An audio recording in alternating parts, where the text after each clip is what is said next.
본방송에서 제공하는 부동산 정보는 투자 판단에 대한 참고 자료입니다. 방송에서 제공하는 부동산 물건의 가치, 가격 상승 및 가격 하락에 대해서는 방송사에서 보장하지 않습니다. 본방송은 간접 광고가 포함되어 있으며 방송에서 나오는 부동산 정보는 출연자와 경제적 이해관계가 있을 수 있습니다. 투자에 유의하시길 바랍니다. 본방송의 제작진 및 출연진은 방송통신심의위원회 규정을 준수합니다. 네, 안녕하십니까. 송승연의 집담 진행의 송승연입니다. 지속해서 기준금리가 오르고 있습니다. 부동산 시장 여전히 이런 영향으로 얼어붙고 있는 그런 상황이라고 볼 수 있을 것 같은데요.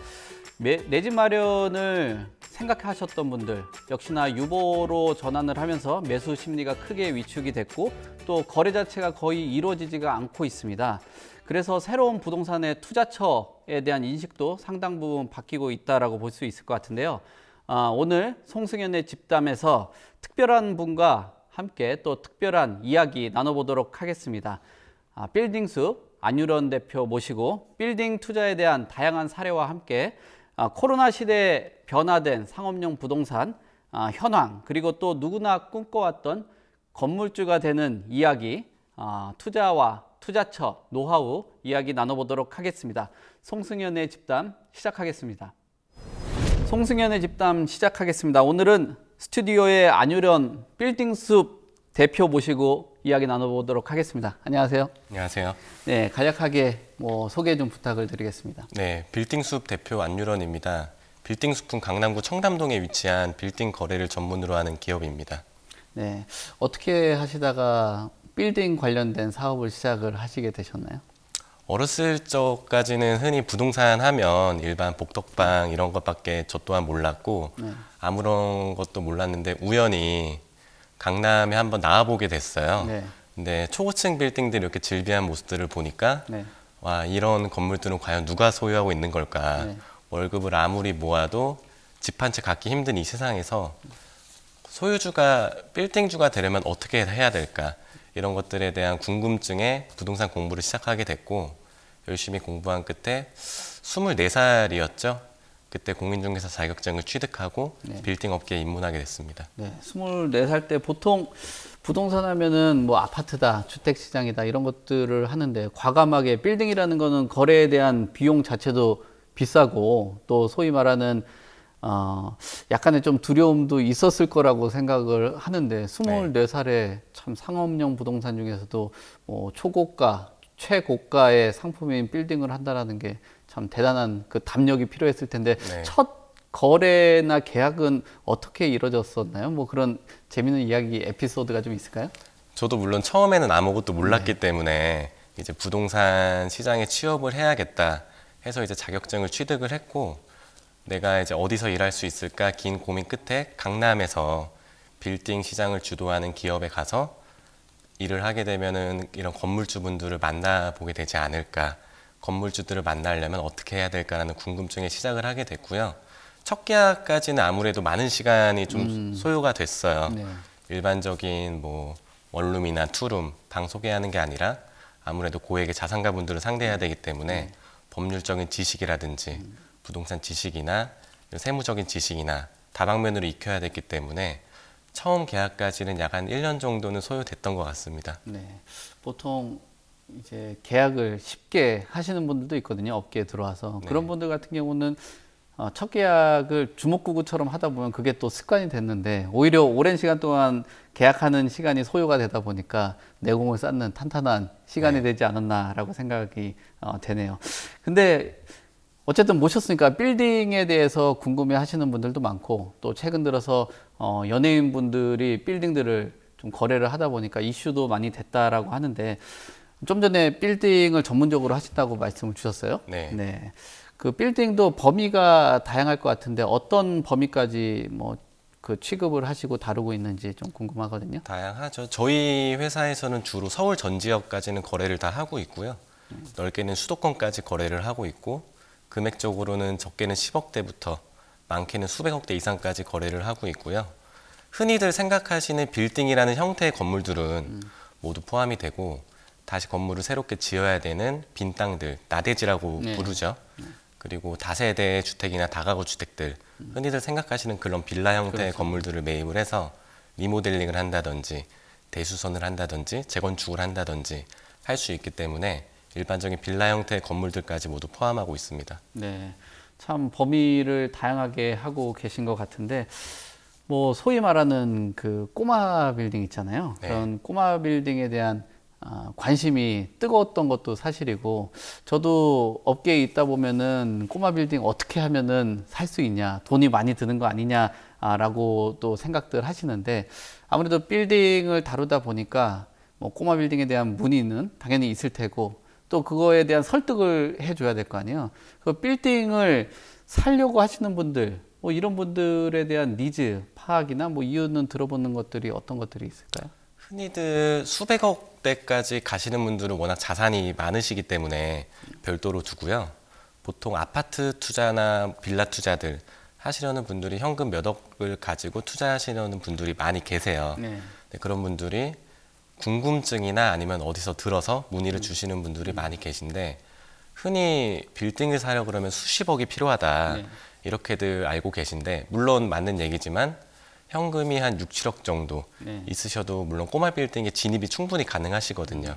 일반적인 고액 아파트 같은 경우들은 대출이 굉장히 제한적이기 때문에 접근도가 많이 떨어지는데 오히려 빌딩 같은 경우에는 많게는 70%, 80%까지 대출이 아직도 나오거든요. 네. 그렇기 때문에 2, 30억짜리 아파트를 2, 30억짜리 빌딩을 사려는 경우에도 현금이 한 6, 7억 정도로 충분히 접근 가능하기 때문에 많이들 문의를 주고 계세요. 네, 그럼 네. 빌딩 살려고 하면 지금 자금 6, 7억 정도 말씀을 주신 것 같은데 네. 뭐 어느 정도 규모에 따라서 그 금액이 또 천차만별일 거 아니에요? 지역별로. 그렇죠. 그 어느 지역에 어느 정도 자금이 필요한지 조금 더 세부적으로 이야기해 주시겠어요?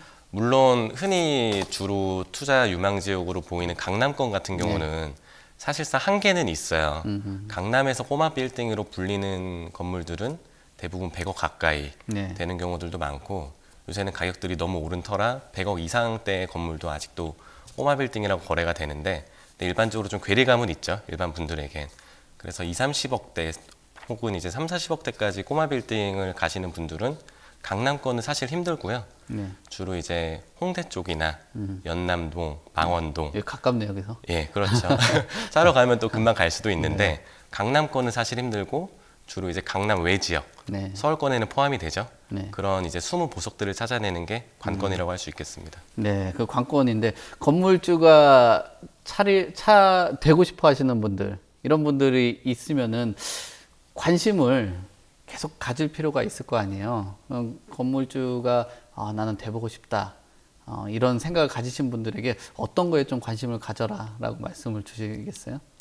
흔히 소액 자본으로도 할 수 있는 투자처를 보셔야 되기 네. 때문에 아무래도 메인 입지에 있는 그런 좋은 건물들 같은 경우에는 입지는 좋은데 가격이 많이 비싸겠죠. 네. 그래서 눈을 좀 낮추시기는 해야 돼요. 네. 그래서 메인 골목보다는 조금 더 안쪽으로 들어가서 골목골목에 있는 저평가된 그런 다세대나 다가구 주택을 싸게 매입을 해서 네.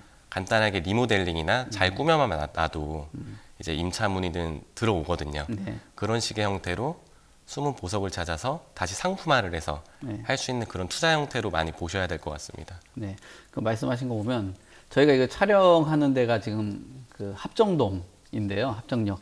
예전만 해도 제가 어렸을 때는 그 홍대 상권이라고 했죠. 홍대 상권에서 거의 놀았단 말이에요. 근데 어느 순간 합정까지 뭐 지역이 확장되고 상수동, 그다음 망원동까지 확장이 됐단 말이에요. 그때 당시만 해도 건물이나 소위 말하는 다가구 주택, 다세대 주택을 매입을 한다라고 그러면 야 거기 좀 너무 골목 아니냐라고 했는데 이렇게 확장이 될 줄 몰랐잖아요. 그렇죠. 그럼 보석들이 여러 군데 널려 있었다라는 게 네. 지금 지나고 나면은 참 뭐 맞는 말씀이신 것 같습니다. 네.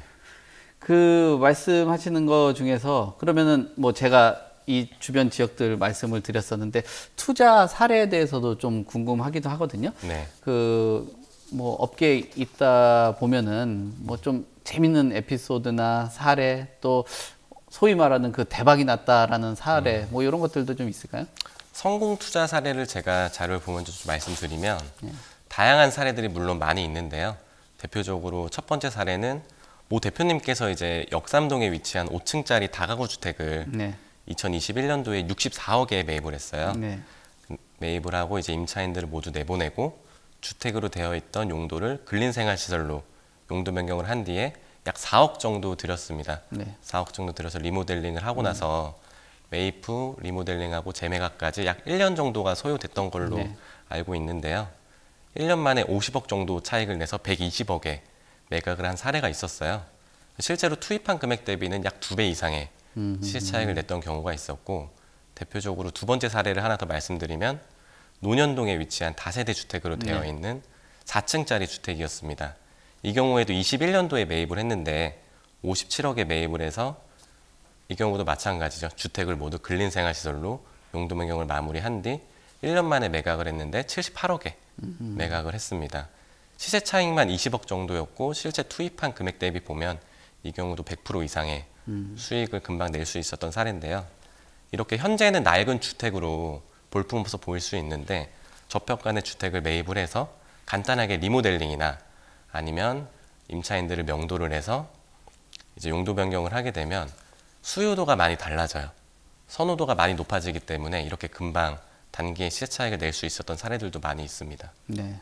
근데 그 두 가지 사례가 두 군데 다 강남이다 보니까 그렇죠. 강남만 그런 거 아닌가라는 생각도 네. 할 수 있고, 또 반대되는 사례들도 있을 거라는 생각도 하거든요. 왜냐하면은 항상 성공한 사례만 있는 거 아니니까. 네. 근데 반대로 또 실패한 사례들이 봤거나 아니면 본인 주변에 같은 업계에 계신 분들이 중개를 했거나 뭐 사고가 있거나 뭐 그런 사례들도 같이 주시면은 네. 또 뭐 투자하는데 좀 고려 대상이나 뭐 유의할 사항이 아닌가 생각이 되거든요. 물론 말씀하신 것처럼 모든 투자가 다 성공하는 건 아니에요.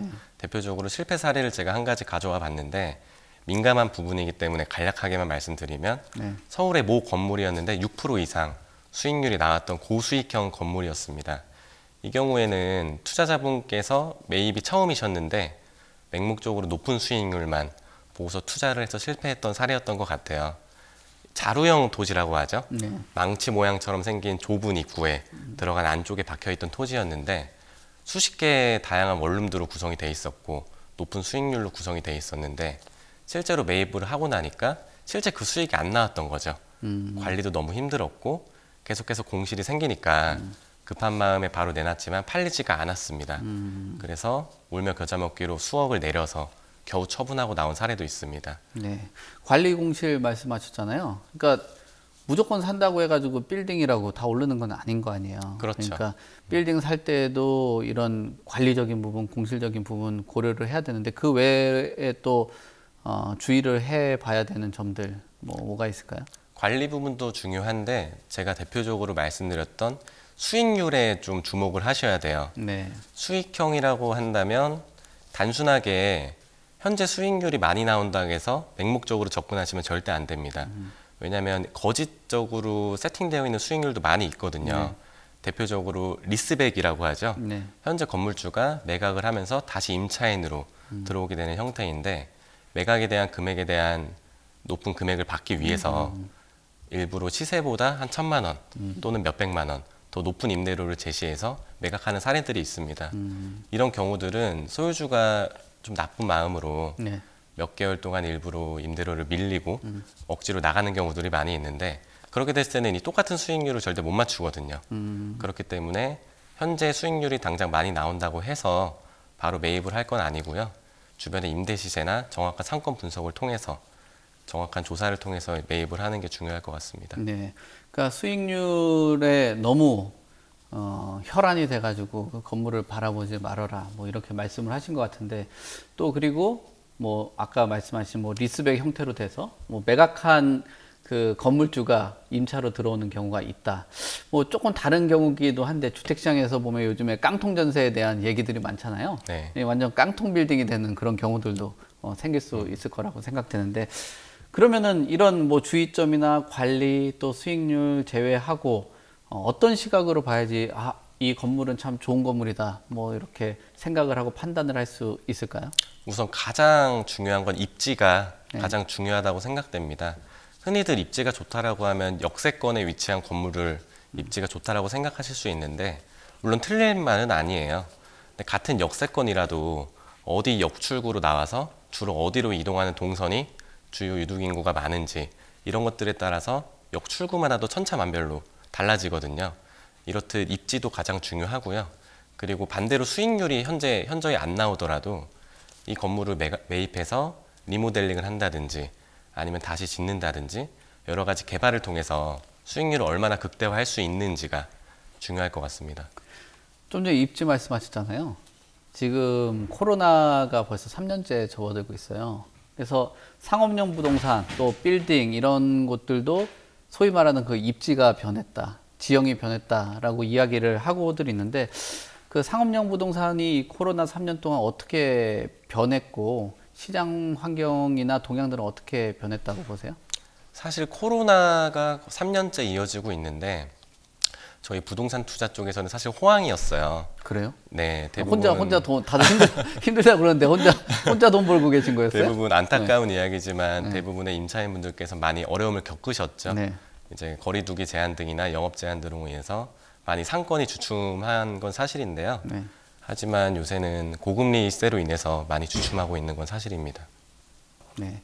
지금 코로나 때문에 저는 그렇게 생각을 했거든요. 코로나가 이제 이어지면 또 아무래도 좀 모객이 좀 힘들고 그러다 보면은 공실률이 발생하지 않을까라고 생각했는데 이런 그 상가나 건물의 공실률이 영향이 있다라고 볼 수 있지 않나요, 근데? 물론이죠. 물론 그동안 코로나로 인해서 상당한 영향이 있었습니다. 사회적 거리두기 등 영업 제한으로 작년까지만 해도 공실률이 크게 증가했었는데요. 하지만 요새는 거리두기 제한이 많이 풀렸기 때문에 많이 회복을 한 게 사실이고 특히나 강남권의 오피스 빌딩 같은 경우는 현재는 사실상 0%대에 가까운 공실률이 급감했기 때문에 임차를 구하는 게 오히려 더 힘들어졌죠. 요새는 공실률이 거의 없다고 보셔도 될 것 같습니다. 네. 근데 최근 또 몇 개월 동안 뭐 제2의, 제3의 유행이다라고 이야기할 정도로 확진자가 계속적으로 늘어나고 있고 또 지금 금리도 다시 올라가고 있는 그런 상황인데 뭐 어떻게 보세요? 지금 상업용 부동산 시장에 영향이 없다라고 볼 수 있을까요?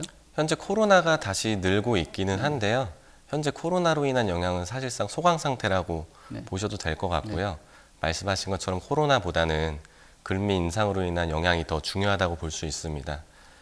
지금 말씀 잘하셨는데 지금 금리가 지금 고금리 시대다라고 얘기도 하고 또 과거에 그 금리의 정상화다라는 얘기도 하고 있는 그런 상황인데요. 지금 경제 상황이 좋지가 않단 말이에요. 경제 상황이 좋지 않다라는 거는 본인의 이제 가처분 소득도 줄어 나가게 되는 거고 또 앞으로 이런 그 금리 인상이 뭐 미국 같은 경우는 자이언트 스텝도 있고 뭐 국내 같은 경우는 빅 스텝까지도 단행을 했었단 말이에요. 그러면 제가 일반적으로 생각을 해봤을 때는 이 고금리다 그러면은 상업용 부동산에 타격이 크게 입을 것 같은데 그 조금 해석이 어떻게 해야 될지 참 고민이겠네요. 이 빌딩 시장은 좀 다르게 움직일 수도 있다라는 건가요? 네, 현재 빅스텝 단행 후 우리나라도 지난달 한 번 더 베이비 스텝을 통해서 기준금리를 4회 연속 인상을 했죠. 대한민국 역사상 처음 있는 일인데 이로 인해서 매수 심리가 상당히 위축된 것은 사실이에요. 하지만 연일 하락세를 보이는 현재 주택 시장과는 달리 상업용 부동산 시장은 아직까지는 가격의 하락으로는 이어지지 않고 있습니다. 네, 그러니까 빌딩 같은 경우는 우리가 볼 때는 아까 대출을 많이 활용할 수 있다라고 하셨는데 대출을 많이 활용하면 과거에는 소위 그 인센티브로 작용을 했단 말이에요. 근데 지금 금리가 오르게 되면은 이게 인센티브로 느껴지지가 않는다 이 말이거든요. 그러면은 그럼 대출을 앞으로도 소위 말하는 뭐 부채 비율을 키워가지고 하는 그런 방법이 좋은 투자의 방식인지 아니면은 부채 비율을 좀 조정할 필요가 있는지 뭐 어떤 방향으로 가야 되고 또 대처가 현명하다라고 볼 수 있을까요? 네, 좋은 지적 해주셨는데요. 그 금리 인상이 오르기 전까지는 많은 레버리지를 활용해서 저금리로 빌딩 투자를 하시려는 분들이 상당히 많이 계셨어요. 그게 긍정적인 효과로 작용을 했고 그렇기 때문에 빌딩 시장 가격이 많이 올랐죠. 현재도 감정가나 임대 수익률이나 매입 주체가 개인인지 법인인지에 따라서는 좀 달라지겠지만 대출이 최대 70%, 80%까지 나오는 건 여전하기 때문에 대출을 충분히 이용할 수는 있지만 이자 부담이 많이 커진 건 사실입니다. 그래서 적은 현금으로 많은 대출을 받아서 공격적으로 투자하시는 분들은 사실상은 좀 말리고 싶고요. 현금이 어느 정도 좀 있으신 분들은 대출 비용을 좀 조정하셔서 좋은 물건이 있다면 아직까지는 매입 검토를 하시기에도 충분하시라고 생각됩니다. 네. 역시 뭐 금리라는 그런 변수 자체가 부동산에 미치는 영향이 크다 보니까 이 부분에 따라서 뭐 투자에 대한 방식이라든지 대처 방법이 다른 것 같은데, 미국 같은 경우도 지금 인플레이션을 잡기 위해서 뭐 금리 인상의 기조를 계속 이어가겠다라고 얘기를 하고 있거든요. 네. 심지어 뭐 4%다, 4.5%다까지도 얘기가 지금 나오고 있는 상황이고, 또 이창용 한은 총재 같은 경우도 미국보다 그 빨리 올리는 것을 끝낼 수는 없다라고 이야기도 하셨어요. 네. 근데 저는 뭐 주택시장을 바라보고 뭐 주거용 부동산들에 좀 관심이 많은 사람이다 보니까 시장 전망이 이게 좀 쉽게 끝나지 않을 것 같다라는 생각이 들거든요. 네. 근데 고금리라는 이 기조가 뭐 그 상업용 부동산에서 바라보는 시각에는 뭐 어느 정도쯤 되면 끝나지 않을까라는 생각을 할 수 있냐라는 게 또 궁금하기도 하거든요. 물론 물가 안정을 위해서 금리를 지속적으로 인상하는 것은 불가피한 일이라고 현재로서는 생각이 되는데요. 그렇다 하더라도 경제 성장을 위해서 금리를 어디까지나 계속 인상할 수는 또 없는 노릇이고, 제가 개인적인 견해로는 올해 말에서 내년 초까지는 그래도 금리 인상이나 이런 고금리가 당분간 유지되지 않을까 조심스럽게 한번 생각을 해보고요. 내년 초 지나서는 보합세라든지 아니면 소폭 하락세를 이제 시작하지 않을까 조심스럽게 좀 내다보고 있습니다. 네. 그러니까 이 금리 참 바라보는 시각이 네. 아까 젊은 나이에 그 부동산을 시작했던 2030 세대의 또 시각하고 네. 또 다른 기성 세대나 뭐 4050 세대 참 바라보는 시각이 다양한 것 같습니다. 그래서 금리 인상의 그 시계가 멈추는 시기는 뭐 올 연말이나 내년 초 정도를 보고, 또 그거에 맞춰가지고 뭐 투자 전략이라든지 네. 뭐 만나시는 뭐 고객분들이나 뭐 이런 분들에 맞춰가지고 전략들을 수립을 잘 해주셨으면 네. 좋겠습니다. 그러면은 이거 한번 물어볼게요. 시장 전망도 또 궁금하거든요. 왜냐하면은 우리가 지금 뭐 1회, 2회, 3회를 지나오면서 주택 시장에 대해서 전망을 지금까지 해왔는데,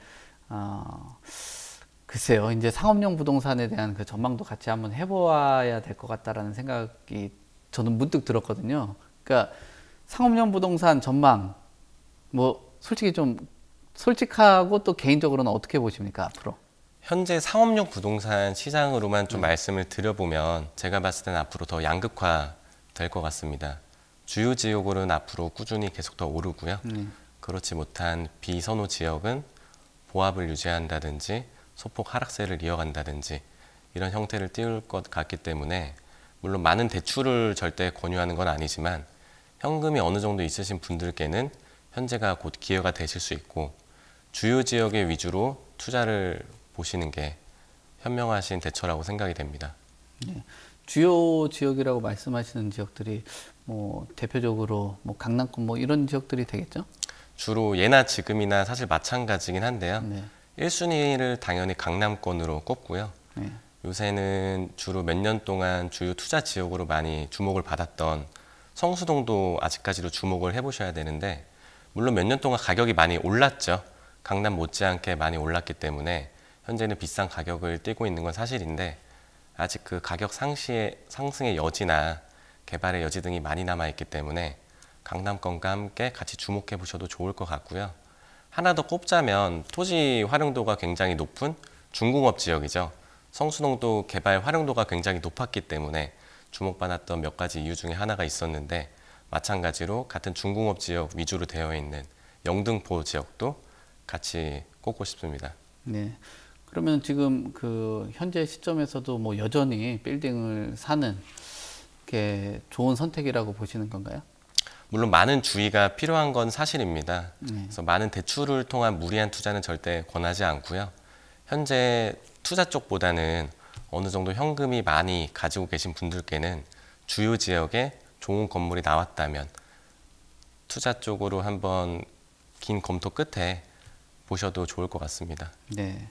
그러면은 뭐 투자 관련된 이야기를 좀 해보려고 하는데, 아까 주요 지역 거론을 하실 때 뭐 강남, 성수동, 또 영등포 지역, 중공업 지역들 이렇게 거론을 해주셨는데 그 지역을 조금 더 구체적으로 뭐 그 지역이 뭐 유망하다라는 이유하고 뭐 근거 같은 게 있으면 좀 말씀을 주시고 그 외적으로도 참 여기는 개인적으로 봤을 때는 향후에 뭐 소위 말하는 아까 보물 같은 지역이다라고 꼽는 지역들이 또 추가적으로 있으시면 말씀을 주셨으면 좋겠어요.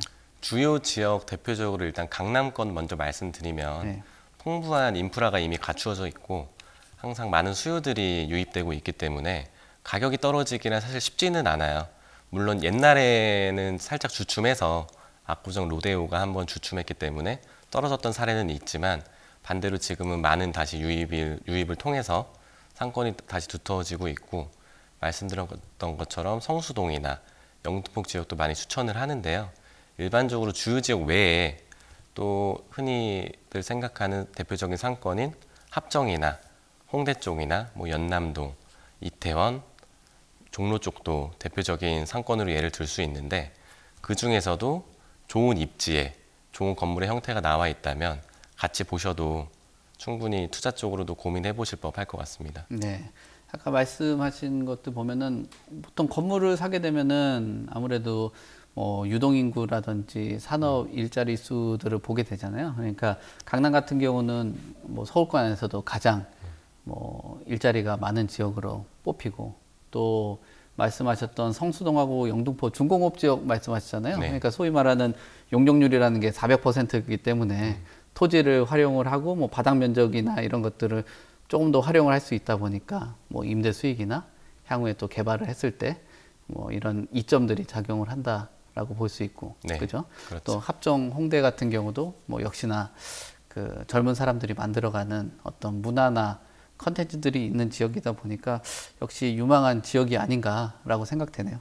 아까 말씀하신 종로 같은 경우는 저 개인적으로 뭐 익선동 이런 데를 굉장히 좋아해요. 네. 리모델링도 잘 하고 또 그 안에서도 뭐 하나의 뭐 어떤 지역적인 그 컨텐츠도 있기 때문에 재밌는데 또 한편으로는 이런 지역들은 어떻다고 보세요? 꼭 서울만 우리가 얘기를 하고 있는데 수도권 지역이나 지방권역에도 관심들을 가질 필요도 있고 또 그런 것들이 한 지역을 또 지탱하는 원인이 될 수 있을 것 같은데 수도권 쪽에 뭐 다녀보시면서 추천할 만한 곳이나 뭐 좀 재밌었던 곳들, 좀 기억에 남는 지역들이 좀 있을까요?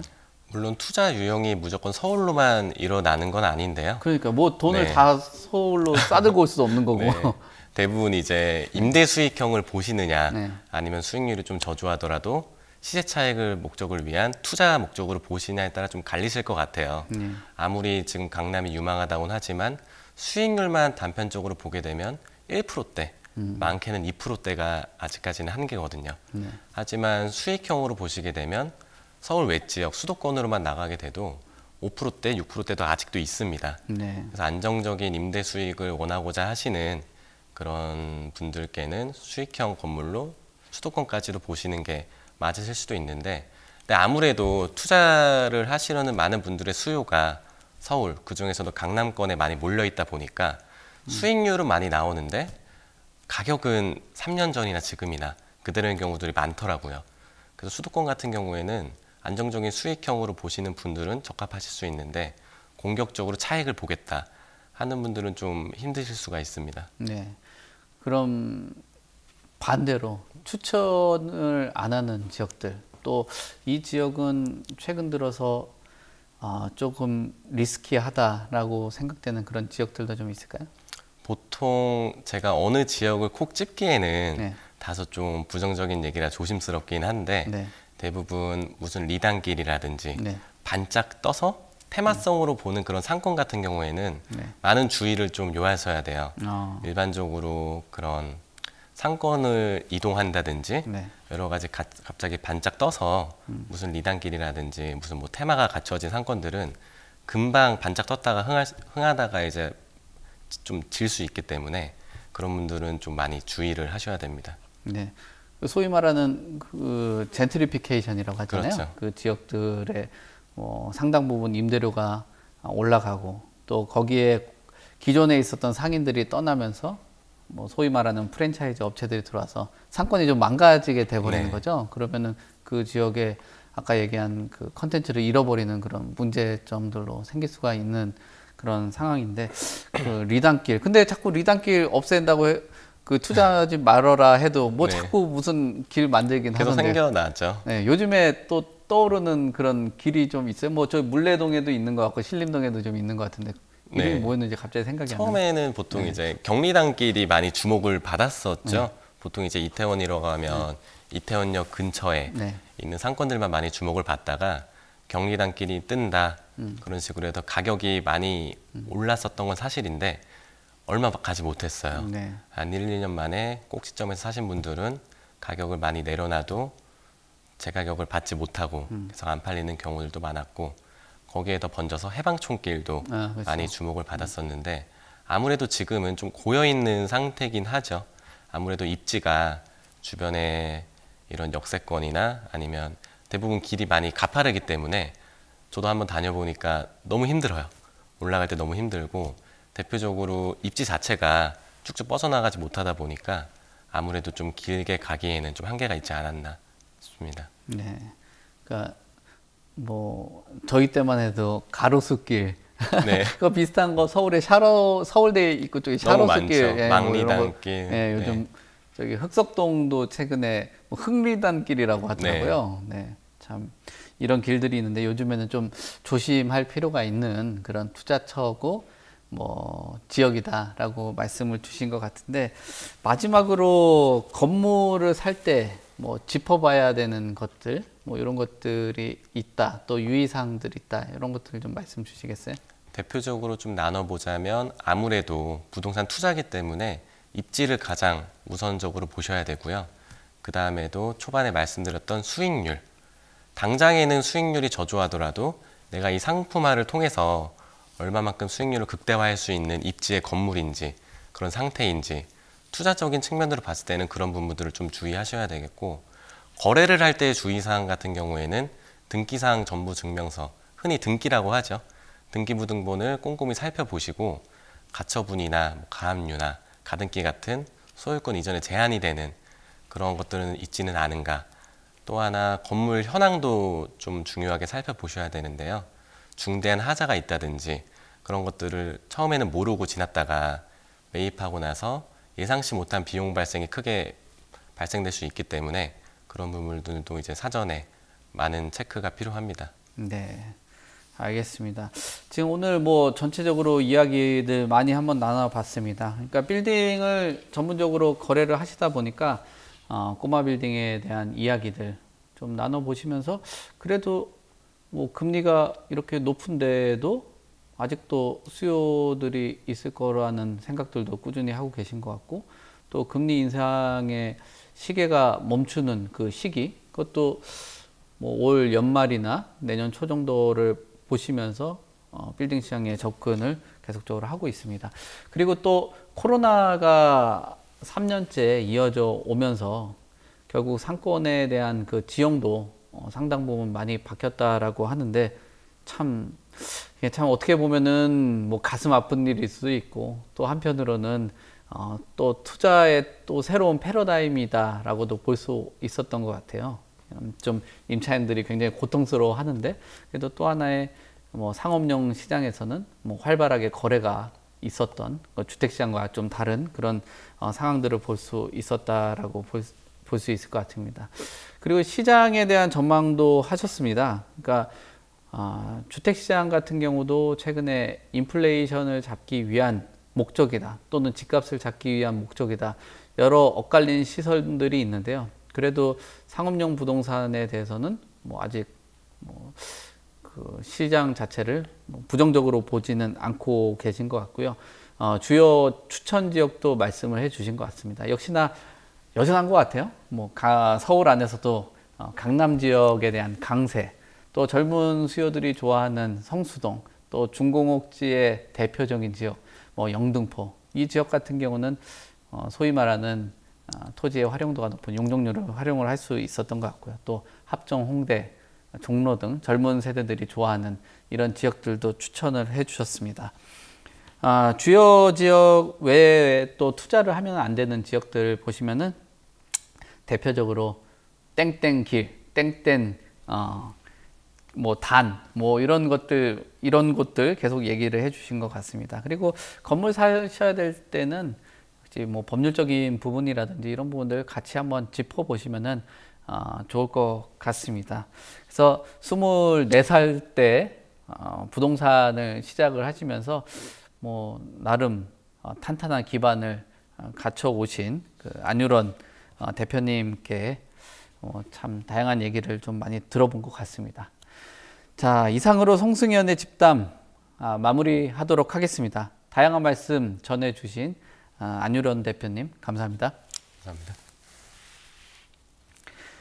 네, 오늘 빌딩에 대한 다양한 이야기 나눠봤습니다. 참 이 빌딩 뭐 건물주가 되겠다라는 목표들도 참 많은 것 같고요. 참 멀게만 느껴졌던 이 빌딩 시장도 생각보다 적은 금액 소액으로도 할 수 있다는 것도 알게 됐고요. 이 혼란스러운 주택 시장 또 부동산 시장 안에서도 뭐 호련히 날고 있는 상업용 부동산의 얘기들 참 한번 잘 들어본 것 같습니다. 그래도 역시 금리라는 변수는 전체적으로 통제를 하고 있는 그런 변수기 때문에 혼란스러울 수밖에 없을 것 같습니다. 혼란스러운 이런 시장에 현명한 부동산 투자가 되기를 바라겠고요. 또 저희가 다음 이 시간에도 새로운 부동산 소식 가지고 찾아오도록 하겠습니다. 시청해 주셔서 감사합니다.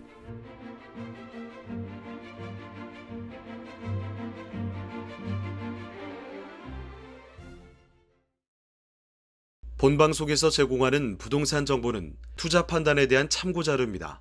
방송에서 제공하는 부동산 물건의 가치, 가격 상승 및 가격 하락에 대해서는 방송사에서 보장하지 않습니다. 본 방송은 간접 광고가 포함되어 있으며 방송에서 나오는 부동산 정보는 출연자와 경제적 이해관계가 있을 수 있습니다. 투자에 유의하시길 바랍니다. 본 방송의 제작진 및 출연진은 방송통신심의위원회 규정을 준수합니다.